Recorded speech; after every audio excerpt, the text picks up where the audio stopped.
എല്ലാ പ്രിയപ്പെട്ടവർക്കും പുതിയൊരു വീഡിയോയിലേക്ക് സ്വാഗതം. നാടൻ നെല്ലിക്ക കൊണ്ടേ അച്ചാർ ഉണ്ടാക്കൂ എന്ന വാശി ഉപേക്ഷിച്ച് ഇത്തവണ കടയിൽ നിന്ന് വാങ്ങിയ വരവ് നെല്ലിക്കകളെ അച്ചാറാക്കാം എന്ന് മനസ്സില്ലാ മനസ്സോടെ തീരുമാനിച്ചു. അല്ലെങ്കിൽ ഇനിയും കുറേ നാൾ കൂടി നമ്മുടെ അച്ചാർ ഭരണികൾ കാലിയായിട്ട് തന്നെ ഇരിക്കും എന്ന് മനസ്സിലായതുകൊണ്ടാണത്. ഈ വട്ടം നമുക്ക് നാടൻ നെല്ലിക്ക തീരെ കിട്ടാനില്ലായിരുന്നു. അച്ചാർ വെക്കുന്നത് പുറത്തെ വിറകടുപ്പിലായതുകൊണ്ട് ആദ്യം തന്നെ ഉണങ്ങിയ പ്ലാവൻ കഷ്ണങ്ങളെ ചെറുതാക്കി മാറ്റിയിട്ടു. മുറ്റത്തിൻ്റെ കോണിലെ കറിവേപ്പില മരം ഒന്ന് ചായച്ച് ആവശ്യത്തിന് കറിവേപ്പിലയും എടുത്തു വെച്ചു.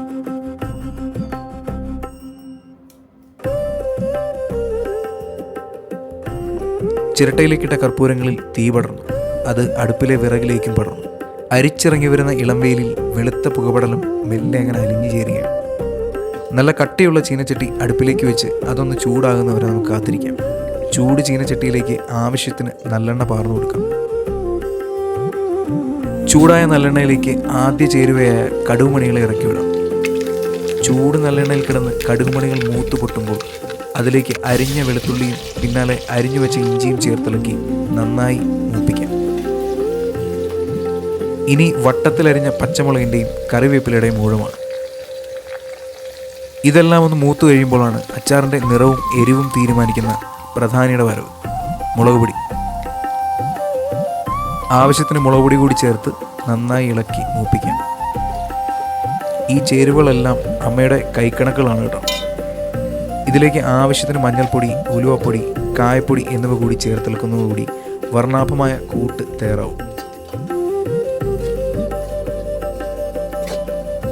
അവസാനമായി അതിലേക്ക് തിളപ്പിച്ച വെള്ളവും വിനാഗിരിയും ചേർക്കാം. ഈ സമയത്ത് ആവശ്യത്തിന് ഉപ്പ് കൂടി ചേർത്തിളക്കണം. അത് വീഡിയോയിൽ കാണിക്കാൻ വിട്ടുപോയതാണ് കേട്ടോ. ഈ കൂട്ട് നന്നായി തിളയ്ക്കുമ്പോൾ അതിലേക്ക് പുഴുങ്ങി അടർത്തിയ നെല്ലിക്ക അല്ലികൾ ചേർത്ത് ഉടയാതെ ഇളക്കി കൊടുക്കാം. നെല്ലിക്ക ഇനി വേവേണ്ട കാര്യമില്ല. ആദ്യം തയ്യാറാക്കിയ രസക്കൂട്ട് ഓരോ നെല്ലിക്ക അല്ലിയിലും ഒരുപോലെ പുരളണം. അതുവരെ നന്നായി ഇളക്കി കൊടുക്കണം.